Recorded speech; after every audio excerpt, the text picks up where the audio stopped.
मुल्कासुर कुंभकर्ण का सबसे कनिष्ठ पुत्र था, जिसका जन्म अत्यंत अशुभ मूल नक्षत्र में हुआ था। जब विभीषण को पता चला कि बचपन में खोया उसका भतीजा लौट आया है, तो वो बड़े स्नेह से उसे वापस लाने गए।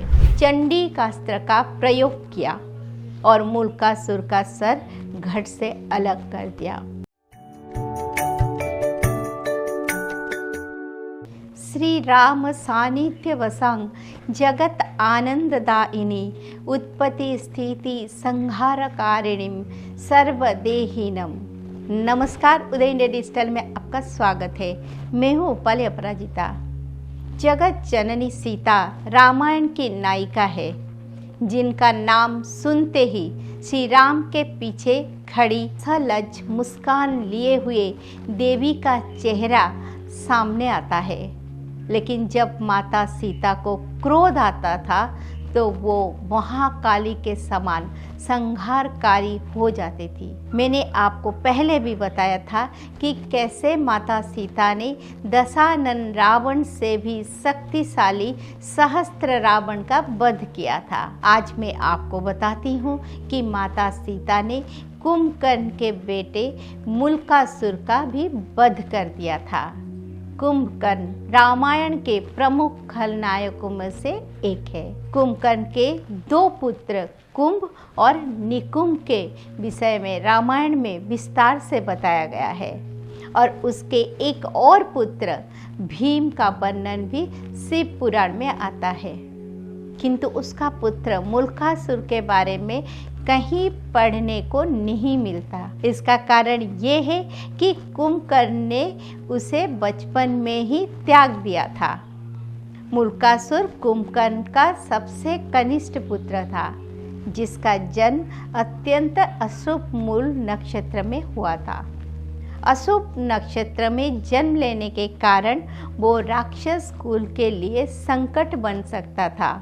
अतः कुंभकर्ण ने उसे मार डालने का निश्चय किया, किंतु रावण ने अपने कुल के पुत्र की हत्या उचित नहीं समझी और उसे त्यागने का निर्णय किया।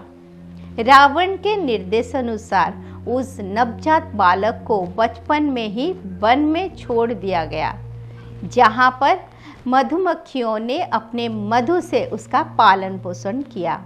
बड़े होने पर उसे ज्ञात हुआ कि वो राक्षस कुल में जन्मा कुंभकर्ण जैसे महारथी का पुत्र है।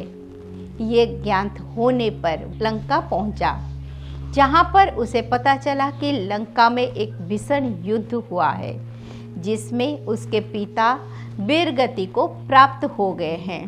उसे ये भी पता चला कि उसके काका विभीषण ने युद्ध में शत्रुओं का साथ दिया, जिस कारण लंका का विनाश हुआ। जब विभीषण को पता चला कि बचपन में खोया उसका भतीजा लौट आया है, तो वो बड़े स्नेह से उसे वापस लाने गए। किंतु मुल्कासुर ने उन्हें धिक्कारते हुए अपने पिता और लंका के विनाश का कारण बताया।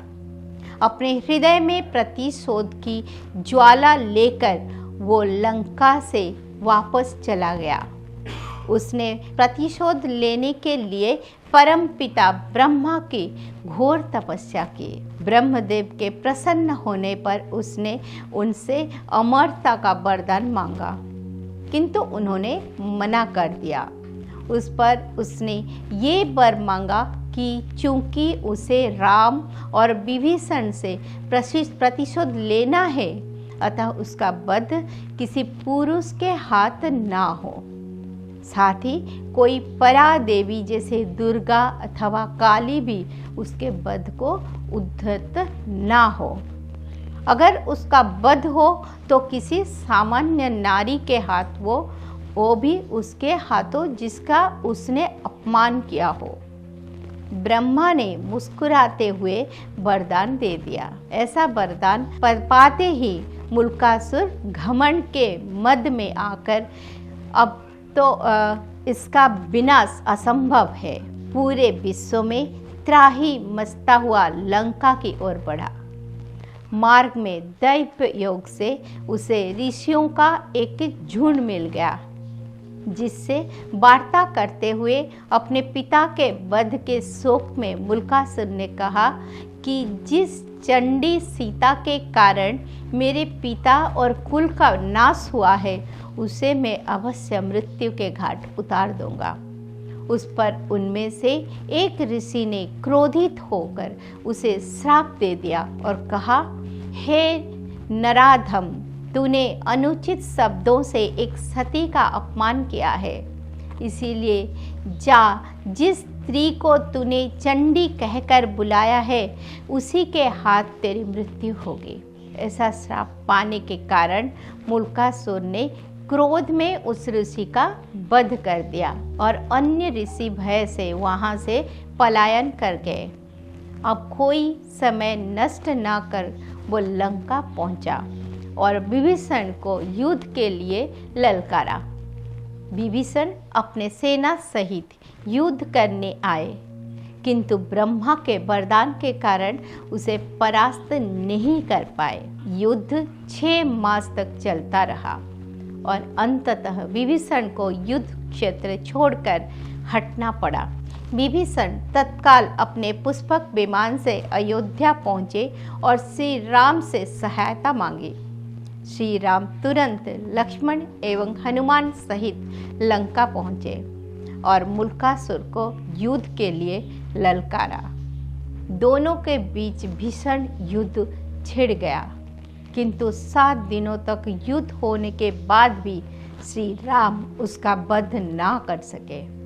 तब युद्ध भूमि में स्वयं भगवान ब्रह्मा उपस्थित हुए और श्री राम को अपने वरदान के विषय में बताया। उन्होंने कहा कि मुल्कासुर का वध केवल देवी सीता ही कर सकते हैं। श्री राम ने ब्रह्मदेव को प्रणाम किया और सहायता के लिए धन्यवाद दिया। इसके पश्चात उन्होंने तत्काल पुष्पक विमान को अयोध्या देवी सीता को लेने भेजा। श्री राम का संदेश सुनकर देवी सीता अविलंब युद्ध स्थल पहुंची और मुल्कासुर को युद्ध के लिए ललकारा। मुल्कासुर सीता को देखते ही समझ गया कि उसका अंत समय आ गया, इसीलिए उसने युद्ध को टालने के लिए कहा, हे देवी, इस प्रकार युद्ध क्षेत्र में आना तुम्हारे अदम्य साहस को प्रदर्शित करता है। मैं ये भी जानता हूँ कि क्रोध में आकर मैं आपको अपशब्द भी कहे, जिसके लिए मैं लज्जित हूँ, किंतु फिर भी मैं एक स्त्री के साथ युद्ध नहीं कर सकता। क्या तुम्हारे स्वामी राम का साहस समाप्त हो गया है, जो कायरों के भांति तुम्हें युद्ध के लिए भेज दिया है?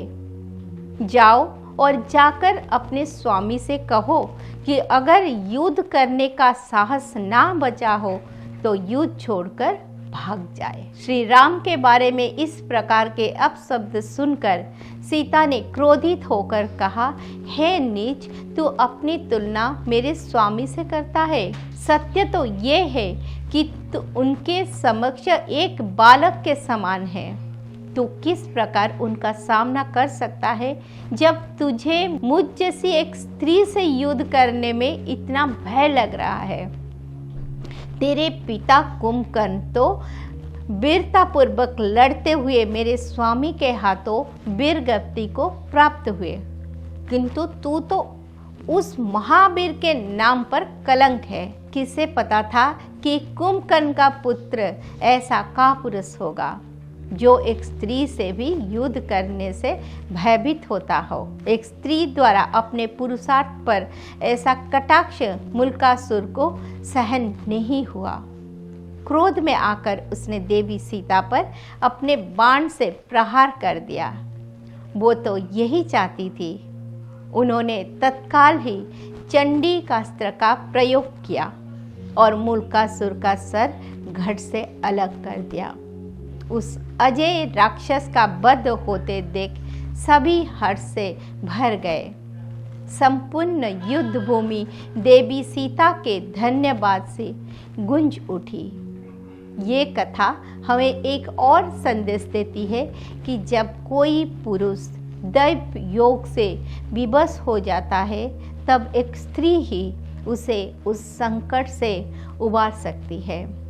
इस कथा के माध्यम से महर्षि वाल्मीकि ने स्त्री के सामर्थ्य पर प्रकाश डाला है कि वे किसी भी रूप में पुरुष से पीछे नहीं है। श्री राम रामाय नमः।